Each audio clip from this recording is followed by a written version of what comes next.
I've come up to Southam in Warwickshire today because behind me over there is the little farmhouse where 30 years ago Codemasters was born as a little company making video games. They're now behind such fantastic titles as F1 and Micro Machines, but we're here today to talk about proper cars, muddy cars, cars that hack through forests flat out, cars that race door to door on rallycross tracks, because we're just a couple of weeks away from the release of the fantastic new title DiRT 4. Gonna have a chat with a couple of the key guys now and find out what's going on.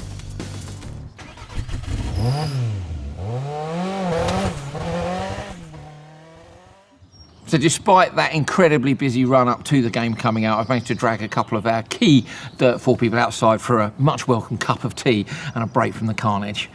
How's it going? I'm really enjoying having a little break for a cup of tea, to be honest, so I'm more than happy to do this. So Andy Gray, tell us what's going on in all seriousness. I mean, you guys have got 2 weeks, I think it is, pretty much until the game is out.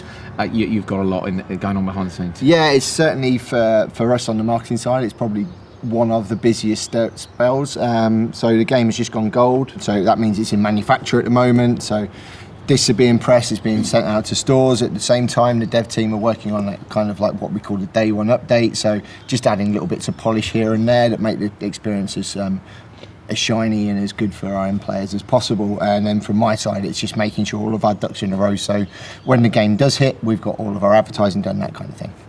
So what's coming up? I mean, what have you got to do in the run-up to release, apart from the long list you've already given us? I know we've got some exciting things which are going to be in front of people's eyes very soon. Yeah, so as we sit here filming this, our next gameplay trailer is about to hit this afternoon. And then we've got a launch trailer coming up, TV ads being worked on, and the TV ad is by no means an easy thing to work on, because some countries want 10 seconds, some want 20, some want 30, some want 25, so there's God knows how many versions of that. And then we're working on a launch trailer and everything up around the launch as well. So it's really crazy, really busy.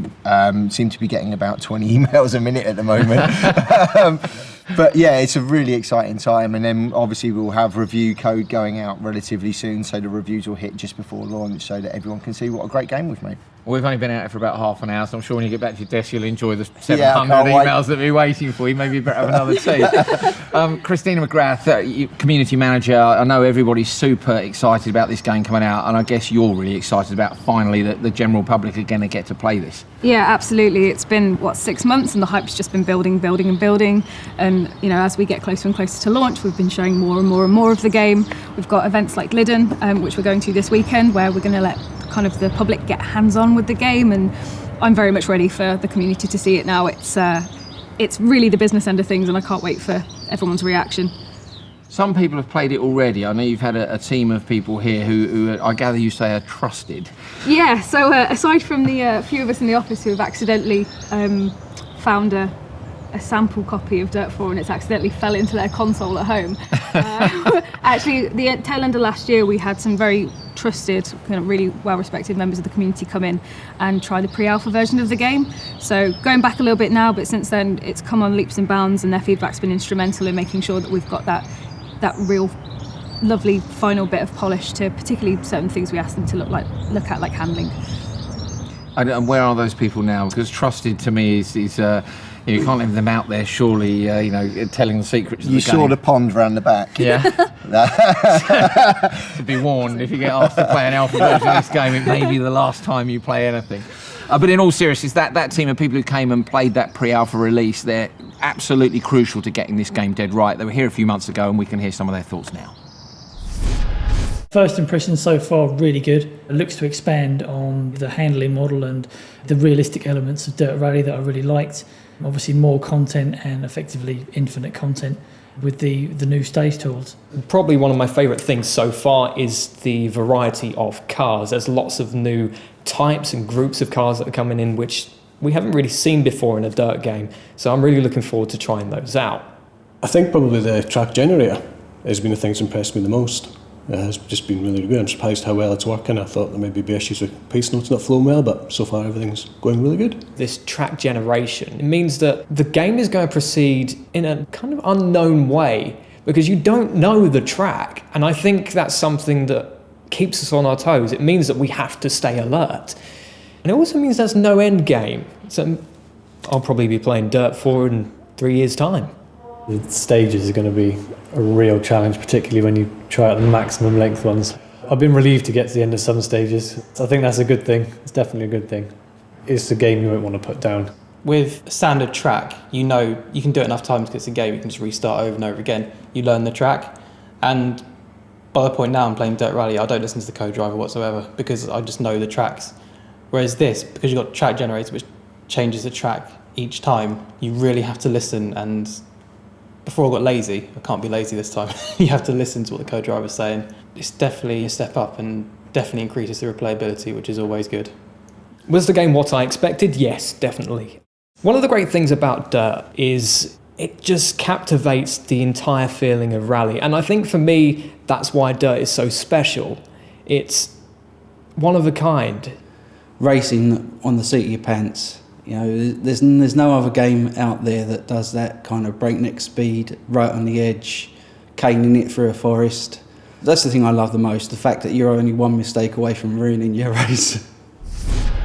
So all that feedback comes back from those lovely gamers, and Darren Hayward, they're a huge part of the development which is going on in that office just over there. Yeah, that's right. So I'm going to take you through and then I'll show you what the team's been up to and how we're all set up. Okay, and a lot of pressure as well because they're working on the first day patch. Explain what that is. A little bit, yeah. So the game is printed on discs and we're working on the first update, which is going to contain some important bug fixes. But yeah, we're submitting this afternoon, so everybody's quite on edge. Stressed. Yeah. Okay, we're going to tiptoe through the office. Let's go.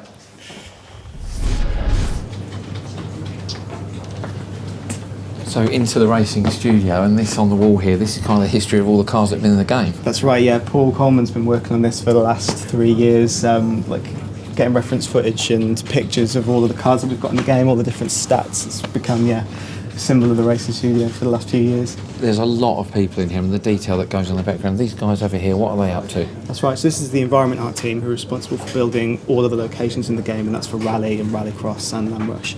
And they work in hand with our level design team over here, so level design, build the splines for the stages, and then these guys make it look as good as it possibly can. And when you say make it look as good as it possibly can, it's not like, just knock up a few trees, is it? This is real research into the actual location. Exactly, yeah. We'll send people from each team out to the location and they'll take thousands of reference images and then we'll build that into the stages that you see in the game. So take a rallycross track, how long would that take to research one of those? I know you've been to a few. Yeah, it would take a couple of weeks to do a full location and even longer for a rally stage. Okay, wow. Okay, over this way. So Darren, there's a ton more people in this room and all working really hard, so give us a rough idea of who's behind us. That's right, yeah. So just over my shoulder you can see the R&D team, we've got the graphics team who are all programmers, we've got the simulation programmers, network programmers, so yeah, all sorts of disciplines in this room. Okay, simulation, that's the one which deals with handling? That's right, yeah. Well, they're actually responsible for building the entire physics model of the game. So all of the physics of the different vehicles and the way they interact with the surfaces that they drive on and all of the other disciplines in the game. So yeah, it's a super important job. And if someone like Cooper Tyres comes along, as we did, you went to them because you felt the tarmac model wasn't right, it's these guys that would then adjust it to make it feel a bit more realistic? Exactly, yeah. Any data that comes in from any other third party all goes through the simulation team, then they build it into the physics model of the game. Incredible. Okay, now one of the biggest things, of course, in Dirt 4 is your stage, and whilst Dirt 4 has been in development only since the end of Dirt Rally, that's right, your stage has been knocking around the background as a big secret, hasn't it, for a bit longer? It has, yeah. So your stage has actually been developed here for the last 3 years. Back in the day it was just called Track Gen, trying to find a way to build rally stages procedurally, so those guys have been hard at work for a lot longer than we have on this game. 3 years? 3 years, yeah. So it's a big payoff for those guys to see their baby finally come to fruition. I can't wait for them to see it. Brilliant. Right, another office full of people in there? That's right, yeah, we've got some more people next door. Grab them. Darren, into office number 2. That's right. And more people working on stuff. Yep, so this is the other half of the development team. So we've got our internal QA department, we've got my colleagues in the game design team, we've got the game group team who are another team of programmers, the character artists on our left here, and then we're in the vehicle art team with lead artist Nick Phillips. Nick, hello. Nice to see you. Let's have a look at what you're up to here. Okay, so this is a Mitsubishi Evo 6 from Dirt 4, and I'll just show you how we construct our cars. Our cars are very much set up like the real car would be. So, for example, every wing can come off just like the real cars. So I can take all these components off, and you can see everything underneath. All the internal components. So this is for the damaged model, I guess, then, when you rip yeah. panels off the car to make sure that it's realistic. Yep. So we deliberately make our cars as close as possible to the real car would be, so that it damages in a realistic fashion. So as you can see there, you've got the full engine, you've got the intercooler, radiator fan, suspension you've got the struts. suspension. Incredible. If I take the wheels off, for example, oops, sorry. There we You can are. see it's got all the Damper, suspension. brakes, Yeah. underguards as well. So when we roll the car, we get to see everything underneath it as well. That's right, yeah. And how long does this take? I mean, we've heard that, you know, a rallycross track takes, say, 2 weeks to model. What are we looking at for a car? Well, if you include the research stage, post-production stuff, and then the development cycle, the whole development cycle for a car is probably about 3 months. 3 months? Yeah. And how many of you, one person working on that? Or That a would team? just be for one person. Yeah. Obviously, you can speed that up with more people, because it doesn't have to be like a sequential task. You can split tasks off and give them to other people. If for example, a car needs to be done much quicker, it is possible to break tasks up and assign them out to different people. And this is a new car for the game, isn't it? One which I believe was very, very popular in terms of requests for going in. It was, yeah. It's been a long-term mission. We've not had this car for one reason or another, and it's finally made it into one of our rally games. There we are. It's Evo 6. Then on top of that, obviously we've got the dirt that can build up. That's a bit much. That's nice. That's But good. It's good. yeah. Wet in Wales, maybe. Exactly, yeah. And then on top of that, you can have the dust building up like that, or you can have any combination between those two, and those can blend in and out. That's amazing. So dried mud, which you get Yeah. if you've done several stages and the weather changes, that Yeah. is absolutely incredible. So I'm just showing you on part of the car, and also those can blend in and out depending on what surface type you're driving on, and even to the extent where if the left-hand side of the car is in mud and the right-hand side of the car is on sand, you will get sand on the one side and mud on the other side. Absolutely. So it's all sort of localised. So that's basically the exterior of a car. And if I show you, we can see inside one as well, I believe. I'll show you inside one, yeah. So this is a different car. This is the Citroen DS3 Rallycross car. Obviously, Rallycross is a big feature in Dirt 4. So this shows you the level of detail we go to when painting the interiors. You can see the suede on the steering wheel and the pedals. Can we see the throttle pedal down there? You can see the grip tape which is on the pedals worn Exactly, out. yeah. I mean, even the scuffs on the transmission tunnel and things. I mean, Yeah, it's absolutely amazing. You could, so for example as well, you can even see the detail in welding. the welds. Inspect the roll cage, see Yeah. if it's been suitably put together. So you can even see the subtle The light changes across the dash. variation in the surface types. A bit of dust sort of built up on there. So I'll show you some of the switches. I'll try and get a close up on there. So we put replay cameras anywhere in the car as well. So you might have a replay camera that's actually looking at the driver's feet, operating the pedals, and that's why you need that sort of detail. Brilliant. So that's it basically. Thank you very much. Incredible problem. stuff. What a lot of hard work goes into making these cars. Brilliant. Thank you. It is hard work, but it's fun. Yeah, amazing. So we've got a couple of brand new tracks in the World Rallycross section of the game, Christina, which I'm going to have a go on now. And the first of those is Loheac. You're in an armchair there, not quite the same as the racing seat that I'm in, but right, handbrake on, full revs, green light. So the first corner at Loheac's really tricky. We get a lot of contact in here normally. That's not too bad. Onto the gravel section. Now I've got this in gamer mode because I tried sim mode earlier and I was rubbish. And I'm not even that good in gamer mode, like all the way out in the gravel, as Christopherson, who I'm playing as, ran wide at Belgium in the Joker lap and said that he nearly went out into the parking lot. That's pretty similar to what I did there. So this is the long right-hander coming around to the merge. And then these two corners here, it's really hard to get the car turned into the last right-hander. And then trying to get on the gas. It is, it's really important. Should we do a Joker lap as well? So into the right. Look at the crowd here as well. You can see the detail. I'm barely having time to look, but Christina, you've been to Loheac, haven't you? So there's and straight in the gravel again. So that's the crest at the end of the straight, which all the drivers warned me about, which I've completely ignored. But you've been to Loheac, haven't you? We actually did a track walk out there with Kevin and Timmy Hansen. So to see this and the level of detail that Dirt 4 brings is absolutely phenomenal, because it is very much like being there, even down to kind of the spotters tower and all the other kind of like outside the circuit embellishments. It's absolutely awesome. But yeah, the thing that actually amazed me was the curbs. On the TV, the curbs, they don't really get kind of you don't get the right perspective, but when you're sitting next to them or standing next to them, especially in the Joker lap on this, they are something to be admired, and actually you understand why the cars go kind of on two wheels as they ride them in the kind of correct ways. Yeah, these curbs are razor sharp in real life, but it is the look of this track, it is literally like being there. It's fantastic. Hard on the brakes.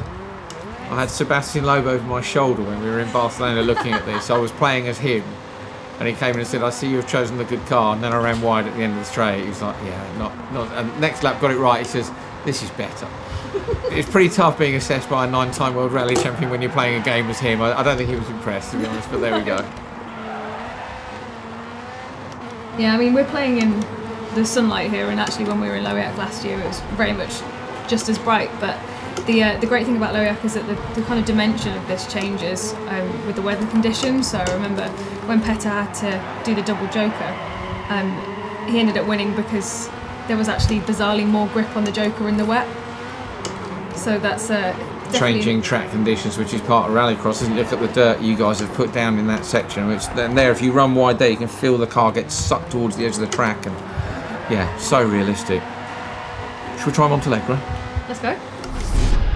So this time we're at Montalegre. The sun is shining, which I can assure you is unusual at Montalegre. There we are. Off the line, missed the lights, but that's fine. Down towards turn 1, so this is a big stop for a hairpin. I think you could use the handbrake in there a bit more, but through this very quick section here. Now this is a bit here where Petter actually uses the handbrake in there in 4th gear. I'm down in 3rd. I'd have had a warning for that, so I've had a couple of the bollards out onto the gravel and then up through this section here. It's my first lap on this circuit, so running wide, handbrake into here, tighten the car up, down a gear, a bit wider the curbs into the left and the right. This is that really narrow section up by the arm coat. Or in the wall on the outside. Sorry, Johan, that's Molly's car. Now, Christina, you didn't come to Montalegre, did you? And you're gutted because it was as beautiful as it looks in your graphics this year. So everyone's been saying to me, Montalegre is an amazing circuit, but it's in Portugal. However, it is a little bit up in the mountains, and it just gets very cold and very wet, and that's what I've seen in the kind of the previous broadcasts. Then this year ended up like blazing sunshine. Everyone came back with smiles and tans. I was like, there was all rainy in Barcelona, wasn't it? Which was it's gutting for you, but yeah, it is a beautiful racetrack, and again, it is. Even the hills in the background over there. My commentary box is just on the left after the start line here. So there it is. In fact, if you look directly in front there, we can see with the World Rallycross logos, that's the spotters tower. And we look down the mountain across this beautiful view, but it is such a good track. And the drivers love it here. I think they love it because of these huge curves which they can monster. But also the gravel section terminal. You get a better idea in the game probably of the rise and fall than you do watching the TV show like this, where it drops down like into a dip and then up and over the crest. And that must be quite hard to recreate. Yeah, I mean, they've taken thousands of reference photos to make sure that in terms of the kind of detail and the elevations absolutely nailed down. They take all sorts of measurements when they're doing that as well, just to make sure it's as accurate to real life as possible. This is one of my favourite, if not my favourite circuit to race in rallycross. It just feels a little, it sounds completely cliche, but it just feels a little bit grittier, a little bit dirtier. You can have some really good racing here, and it's, you know, it's quite lengthy, and there's some really nice kind of like sweeping parts and then some really technical bits as well, so big fan of this. And really enjoyed the racing there this year as well. Well, slightly better lap from me on this one. It's probably the best lap I've done so far. Look on the curves, let's see if we can mess it up right at the end. Gravel section and tight, and I have messed it up at too quick in. You've done a 39.771. What kind of pace would you expect to see from the supercars in? Well, what I would normally do, Christina, is ask the co-commentator. It's a good job you're here. Right now you'd be looking at the timing screens and I'll be going, oh goodness me, I don't know what's going on. Let's get Andrew Jordan or Tim Harvey or someone to look at the timing. But yeah, I don't know, I'll look it up. Are the lap times realistic compared to what the cars do? I mean, are they fairly close to the pace, do you think? Yeah, we've worked a lot harder on getting that right, and because of the kind of more improved physics model and the tyre model that we've got in Dirt 4, it's a lot closer to what you would see. And when we spoke to Dan Rook out in Barcelona, he mentioned that really his timings were very much like on a par with what he would do in real life, and that was awesome. He's a big fan of the Dirt franchise, and it's really nice to see him in the RX2 car this year. I'm trying to push a bit now, it's all gone wrong. But I really love this gamer mode as well. The fact that gamer mode is just that bit more fun there, that you can chuck the car around like a bit more. That's nicer. Yeah, there's definitely two different kind of facets to gamer mode. There's certainly the kind of, if you're not familiar with driving this kind of like off-road game, it's definitely a nice way to ease yourself into it. And the second kind of way you can play it is if you're an experienced kind of sim player.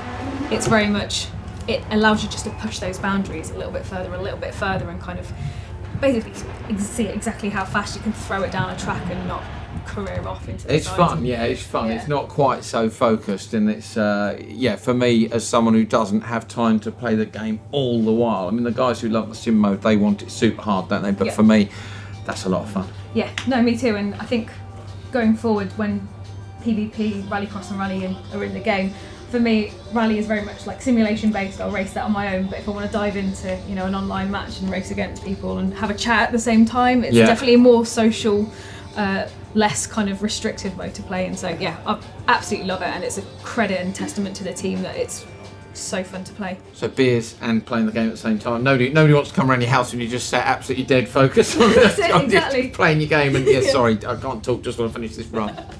Marvellous, thank you. Well, that's the last of our preview Dirt shows before Dirt 4 comes out, and although it's been a lot of hard work and will be for another fortnight for you guys, I'm sure there have been some pretty special moments as well in the last year, so I just wondered what those highlights were.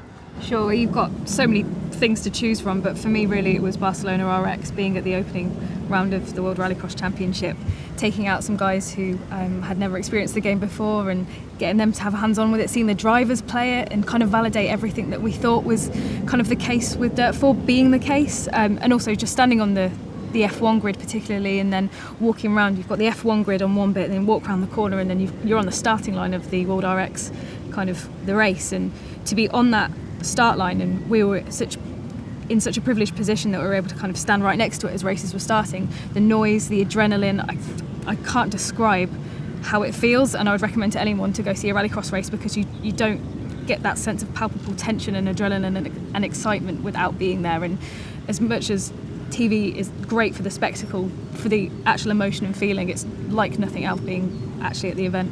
Yeah, the pre-grid is a very, very cool place to be, isn't it? And Andy, similar for you? There must be some other stuff too, I guess. Yeah, I mean, Barcelona was absolutely wicked. I mean, I've travelled so much in the last year, I've hardly been at home, but Barcelona was fantastic. The announcement event in Shoreditch was really special, because we've been kind of planning everything in the announcement for probably the best part of 6 months, a little bit longer. So to actually show people what we've been working on, see their reactions, have Chris and Petter there to kind of validate everything and have them actually speaking from the heart about what they think about the game was great. And then also Loheac, for me, when we went there last year to film some stuff for Developer Diaries, getting to meet the people behind World RX, some of the drivers, it's where we kind of started our really strong relationship with Petter as well. So getting to see how open that sport is, because other motorsports I've worked in the past aren't quite as open as World RX is, and finding how welcoming everyone was, and also how much they love the stuff that we do. So it was a real two-way process, and it's been a lot of fun. Well, I know there's been some more fun stuff in the background as well, and that's some of the stuff that you guys won't have seen at home, so have a look at this.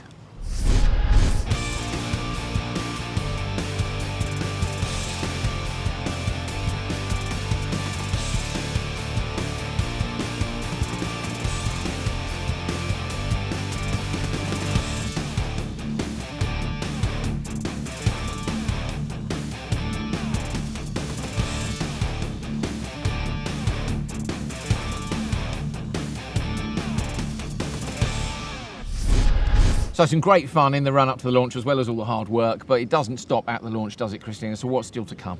No, so as soon as we launch, we go straight into the dailies, weeklies and monthlies, and we've actually got a special founders event for those who have kind of pre-ordered the game or have got the day one edition, so straight in with that. Then we've got clubs functionality to follow, so we've not got an exact date yet, but all of the stuff that you've seen from the league's functionality in Dirt Rally, it's been made bigger, better, bolder. You'll be able to generate stages on the fly from our website and set your kind of championships up without having to fire up the game. There's so many things that we're going to bring in, so really excited to get that kind of out there, but like I say, it's going to be a few weeks' time before we get that started. Andy, esports absolutely massive these days, and I'm guessing there must be a future for Dirt 4 in that arena. Yeah, absolutely. So it's something we move on to pretty much straight away, especially from my perspective. So we're looking to work with the likes of PETA, with the guys at WRX and loads of other partners and companies to really push esports as a platform for us. We've got some really exciting plans, hopefully culminating with a pretty special prize from PETA that he's kind of hinted at the past, and also we're looking at doing something quite big at Silverstone next year for the British round of the World RX. So hopefully some very, very exciting plans to come and some exciting announcements not long after launch. We've got a few questions coming in as well about VR, virtual reality. So what point are we at with that in Dirt 4? So obviously we've got VR in Dirt Rally for both PSVR and Oculus Rift. So it's not something we're doing at launch. It's not something we've got definitely confirmed, but it's something we're looking at, continuing to monitor how well Dirt Rally VR does. It's certainly been well received, but we've got to keep on seeing how it does and then see if there's a real future for it for Dirt 4. I certainly hope so. It's pretty cool technology. Okay, talking of cool technology, your stage, Christina, people are going to be making these amazing stages everywhere. They might be sharing it with their mates, but how's the wider world going to see these awesome stages? Is there going to be a way to share them? Yeah, so there will be a way to share them. You'll be able to store them on your own machine, and what you will also be able to do is kind of upload them to the server. And the best thing about that is you can also upload them with a rating. So if you play a generated track that you think is absolutely awesome, you rate it 5 stars. You know, if enough people rate that 5 stars, then it will essentially be presented to you as kind of the best of what's out there, and we're going to be able to curate those lists. If someone like PETA wants to generate a stage of his own and set a time, we're going to be able to present that to people too. So as soon as the game launches, there will be like a library of amazing like tracks just building and building and building that you'll be able to pick and choose and play from. So that's really exciting, and I think the best thing about all of this is that you can definitely learn a stage if you want to and continue with shaving tenths of a second off. But if you're really wanting like the authentic rally experience where you kind of don't know what's around the next corner until your co-driver tells you, like I say, there will be an amazing bank of stages where you'll just be able to play and play and play and really learn the craft. And for me, that's so exciting because it means that I'll be able to play something new every day should I want to. And I don't really think any of the driving games can offer that experience. Fantastic. Well, we need to let you two get back into the building and do some work. Everyone's jealously looking out the windows at you sitting in the sunshine. Oh, can't we drag this on a little bit longer? Well, they approach deadline. So deadline is June the 9th. That's when the game is out. We hope you guys will enjoy playing it as much as we have enjoyed bringing you some previews to all that fantastic content. We will see you on a forest stage or at a rallycross track very soon indeed.